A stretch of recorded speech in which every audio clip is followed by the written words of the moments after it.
जय हिंद सभी बच्चों को। एक बार फिर से आपका स्वागत है हमारे यूट्यूब चैनल पर। हालांकि जो लोग नए हैं वो वीडियो को लाइक करें, चैनल को सब्सक्राइब करें और चैनल सब्सक्राइब कर लें, इसलिए जो भी वीडियो हम डालेंगे वो आपके पास सहज रूप से पहुंचे। और आज एक ऐसे टॉपिक की बात करेंगे जो बेहद ही इम्पॉर्टेंट है, बहुत ही इम्पॉर्टेंट है, महत्वपूर्ण रखता है अपनी बातों में, इसलिए महत्वपूर्ण रखता है, जिसका नाम है सिंटैक्स।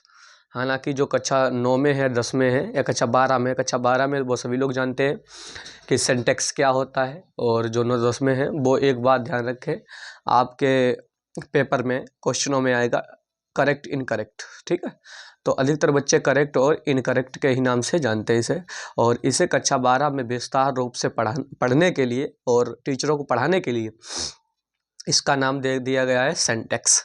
जहाँ पर आप छोटी मोटी बात पढ़ते थे करेक्ट इनकरेक्ट में, और यहाँ पर आपको एक टॉपिक ही दे दिया है पूरा कि आप जाइए इस चैप्टर को पढ़िए। ठीक है, आप इसको पढ़ेंगे तो हमें लगता है ये तुम्हारी ज़िंदगी पर आधारित मोस्ट इम्पॉर्टेंट चैप्टर भी होगा, और इसको पढ़ें। और जो आपके क्लास में हैं, हालांकि जो कमज़ोर हैं बालक, उनको भी पढ़ाएं और हर एक प्रत्येक बच्चे की मदद करें। ठीक है, और आपसे गुजारिश है कि आपको अब मेरा प्रत्येक दिन वीडियो मिलेगा, वो भी सुबह 10 बजे। ठीक है, अपलोड हो जाएगा सुबह 10 बजे, तो आपको मिलता रहेगा। आप वीडियो को देखें और उस पर प्यार बनाए रखें, और जिन बच्चों के पास में मेरा चैनल नहीं है उनके पास शेयर कर दें, और ज़्यादा से ज़्यादा सब्सक्राइब करें और वीडियो को लाइक करें। आपको जो भी दिक्कत हो वो कमेंट सेक्शन में बताएं, और जो भी टॉपिक पढ़ना है आपको वो भी कमेंट सेक्शन में बताएं। ठीक है, आज बात करेंगे सिंटैक्स की।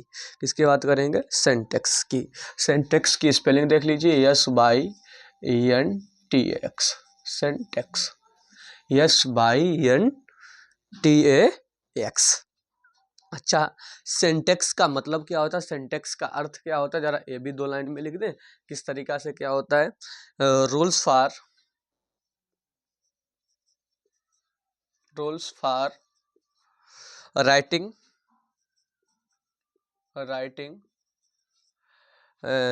Correct English, ENGLISH। ठीक है, आप इसके बाद देखें rules for writing correct English. इसकी हिंदी होगी वाक्य विन्यास के नियम। आपको इसमें ये बताया जाएगा कि किस चीज़ का कहाँ पर प्रयोग सही मायने में करना है। आप लोगों ने ज़्यादा से ज़्यादा आपने पढ़ा होगा कक्षा 10 में, या पढ़ रहे होंगे, दा का प्रयोग सिर्फ आर्टिकल का प्रयोग। किसका? आर्टिकल का प्रयोग। आर्टिकल का प्रयोग पढ़ रहे होंगे। किसका आर्टिकल? कौन कौन से आर्टिकल? एन और दा का प्रयोग। ठीक है, एन और दा का प्रयोग।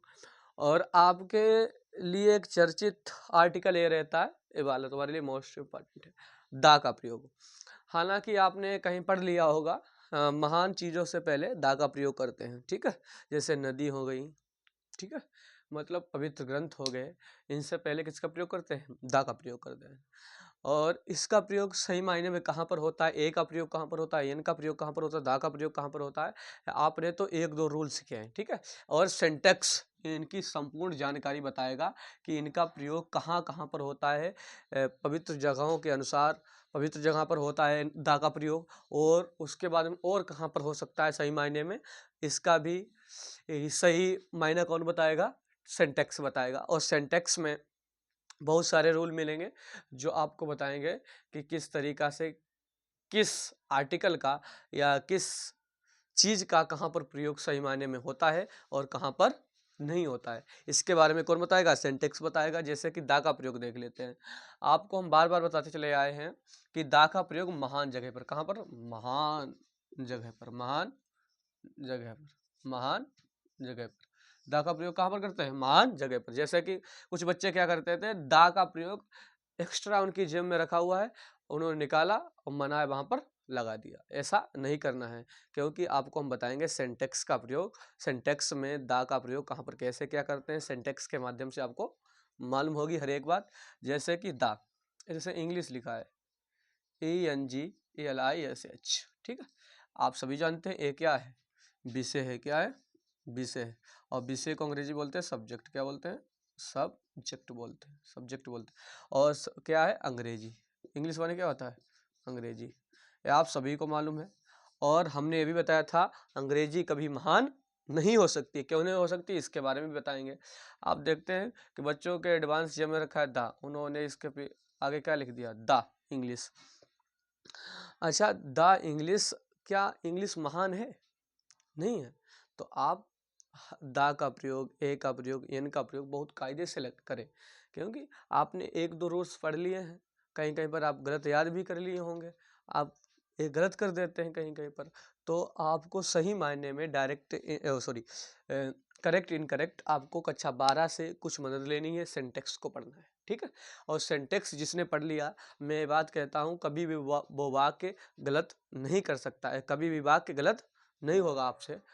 क्यों नहीं होगा, क्योंकि सभी का भंडार किसी से है, सिंटेक्स है, किससे है, सिंटेक्स है। सिंटेक्स को आपने पढ़ लिया कायदे से, कभी भी सेंटेंस आगे पीछे नहीं होगा, कभी गड़बड़ नहीं होगा, कभी ए एन दा और आर्टिकल में कभी भी आप भटकेंगे नहीं, भटकेंगे, ठीक है। आप कभी भी ए एन दा और आर्टिकल में भटक नहीं सकते हैं। तो जैसे दा लगा दिया हम इंग्लिश से पहले, तो क्या हो गया, अंग्रेज हो जाएगा, क्या हो जाएगा, अंग्रेज हो जाएगा। अभी ये क्या था, सब्जेक्ट था। देखिए दा का महत्व इतना बड़ा है, दा अगर आप इंग्लिश से पहले लगा देंगे तो क्या हो जाएगा, अंग्रेज हो जाएगा, ठीक है। ये आपको बात याद रखनी है। क्या इंग्लिश महान हो सकती है, हालांकि हमने आपको बताया कि सिंटेक्स के जितने भी वीडियो हैं वो आपको 10 बजे मिलेंगे, प्रत्येक दिन वीडियो आएगा, प्रत्येक रूल का वीडियो आएगा, ठीक है। पार्ट 1, पार्ट 2, पार्ट 3, पार्ट 4 जितने में हो पाएंगे इसके रूल वो आपको हम पढ़ाएंगे। और कल हम पढ़ाएंगे ए एन दा का प्रयोग। आपको आज सिर्फ हमने जानकारी के लिए बता दिया है कि मेरा वीडियो कितने समय आएगा और सिंटेक्स का अर्थ क्या होता है, इसके बारे में कितना पढ़ाने वाले हैं, कितने रूल बताने वाले हैं, ये आपको बताएंगे, ठीक है। तो आप देखिए अंग्रेजी महान कैसे हो सकती। एक नाम आपने सुना होगा क्रांतिकारी का नाम, जिसका नाम था भगत सिंह। क्या नाम था, भगत सिंह। भगत सिंह, भगत सिंह ने कहा था कि अंग्रेज लोगों ने पूछा उनसे कि आप क्या करना चाहते हैं भगत सिंह, तो उन्होंने कहा कि पहली बात तो यह है कि देश स्वतंत्र होना चाहिए, अंग्रेज हमारे देश से चले जाने चाहिए।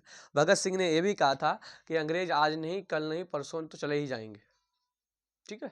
वो उनको जाना ही है, आज नहीं कल जाए, कल नहीं परसों जाए, उनको जाना ही है। लेकिन उनके द्वारा बनाए गए कानून भी चले जाने चाहिए।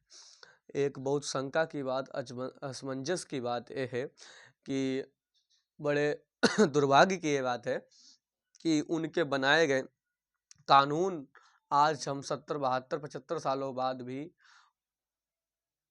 नहीं खत्म कर पा रहे हैं। ये बड़े दुख की बात है, ठीक है। बहुत दुख की बात है कि अंग्रेज द्वारा बनाए गए कानून भी अभी बंद नहीं हो रहे। हालांकि समाज शिक्षित होने के नाते अपने आदर्शों को भूल गया है, क्योंकि भगत सिंह ने कहा था कि बच्चे कैसे होने चाहिए, भारतीय होने चाहिए, उनके अंदर जो एजुकेशन सिस्टम है वो भी कैसा होना चाहिए, भारतीय होना चाहिए। एक आपने नाम सुना होगा, आपने अगर इतिहास कायदे से पढ़ी है कहीं पर, कायदे से इतिहास कायदे से आपने पढ़ी है तो आपने नाम सुना होगा मैकोले का। किसका, मैकोले का। किसका नाम सुना होगा, मैकोले। मैकोले भारत आया तो उसने कहा कि भारत में तो बहुत ज़्यादा खजाना है, इसको इस पर कब्जा कर लें और उसके बाद में अपने देश को भी बनाना है। तो उसने क्या किया, उसने कहा किसी देश पर, किसी राज्य पर, किसी घर पर कब्जा करना है तो सबसे पहले एजुकेशन सिस्टम को अपनाना चाहिए। एजुकेशन सिस्टम, पढ़ाई लिखाई पर विशेष ध्यान रखें, आने वाली जनरेशन जिस तरीका से हम बनाना चाहेंगे वैसे ही बनेगी।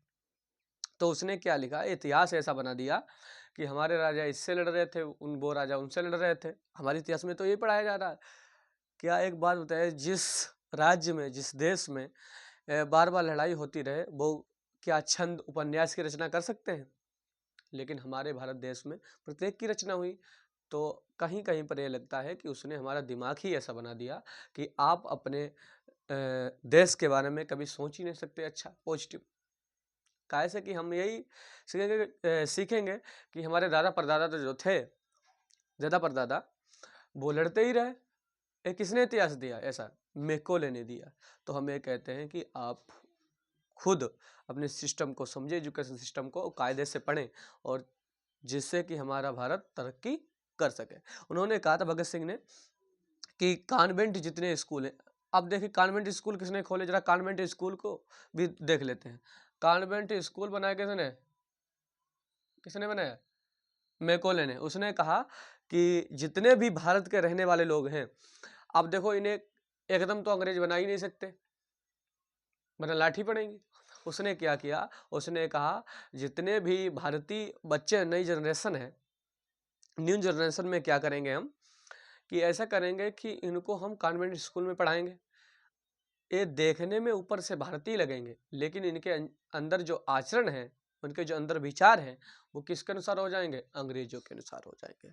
तो ज़्यादातर हमारे एजुकेशन सिस्टम को बिगाड़ा किसने? इस चोट्टा ने, मैकॉले ने बिगाड़ा। ठीक है, तो आपसे मेरा अनुरोध है कि आप प्रत्येक चीज़ को जानें, और आप नहीं जानकारी कर पा रहे हैं तो आप हमें कमेंट सेक्शन में बताएं किस चीज़ के बारे में आपको पूछना है, कौन सा वीडियो अगला चाहिए, तो आप कमेंट करें। और ये बात जो बताई हमने आपको, वीडियो प्रत्येक दिन मिलेगा। आप पढ़ाएंगे सिंटैक्स, जिसके प्रत्येक रूल आपको प्रत्येक दिन मिलेंगे, वो भी 10 बजे। तो इसलिए आपसे मेरा अनुरोध है, आपको इतना बताने के लिए हम आए थे कि आप सभी लोग प्यार मोहब्बत बनाए रखें, और जो भी दिक्कत हो तो कमेंट सेक्शन में ज़रूर बताएं। वीडियो को लाइक करें, चैनल को सब्सक्राइब करें, और जिनको चैनल नहीं मालूम है तो चैनल का नाम है teach all classes 07, teach all classes 07, teach all classes 07। कोई भी विषय हो, कोई भी विषय हो, और कितना बड़ा टॉपिक हो तो आप हमें बताइए, और उसको हम साधारण से साधारण भाषा में समझाने की कोशिश करेंगे। और आप भी प्यार मोहब्बत बनाए रखें। तब तक के लिए जय हिंद सभी बच्चों।